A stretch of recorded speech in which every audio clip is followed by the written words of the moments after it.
Je peux répondre plus facilement à la dernière question. Le président est en forme. On sort de conseil là. Je peux vous assurer qu'il a un très très bon état d'esprit, surtout que l'année s'est très bien passée. Les résultats macroéconomiques du pays sont positifs. On a de bons résultats en termes de gestion. Vous vous souviendrez que nous avons terminé l'année sur une annonce donc, du Fonds monétaire international qui saluait les performances de notre économie et qui, de ce point de vue, a pu débloquer donc, des ressources pour accompagner donc, le pays. Donc, avec toutes ces bonnes nouvelles, si j'y ajoute les dernières découvertes donc, dans le secteur minier, avec le pétrole, le gaz, les 2 mines d'or de classe mondiale, le président va très bien. Cette question, je peux y répondre avec beaucoup d'aise. Il est dans un très très bon état d'esprit. D'ailleurs, aujourd'hui, le conseil était très détendu. On a beaucoup ri pour montrer le niveau de détente dans lequel il est. Donc, je vous assure, son état d'esprit, il n'y a absolument rien à dire. Maintenant, pour la première question de savoir est-ce que c'est possible qu'il ne réponde pas favorablement, je n'ai pas de boule de cristal. Je suis vraiment désolé. Nous attendons tous. Il n'y a pas que des cadres qui ont demandé qu'ils soient candidats. Il y a eu aussi l'appel des populations, des différentes couches socio-professionnelles des populations.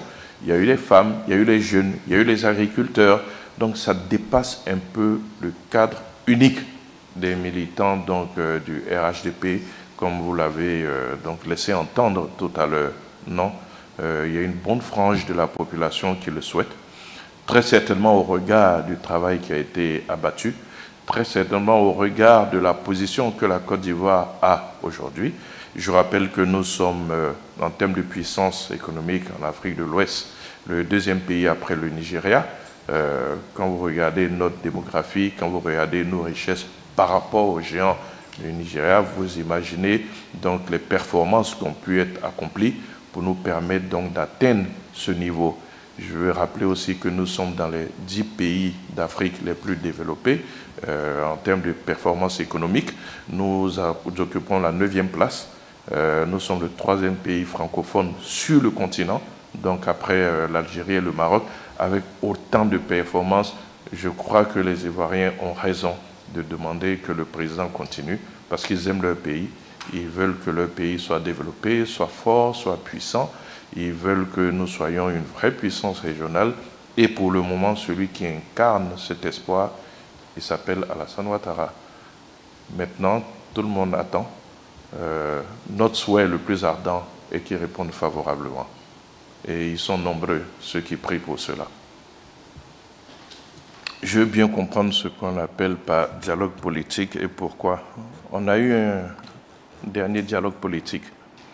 Dernier dialogue politique qui a permis de passer en revue toutes les préoccupations.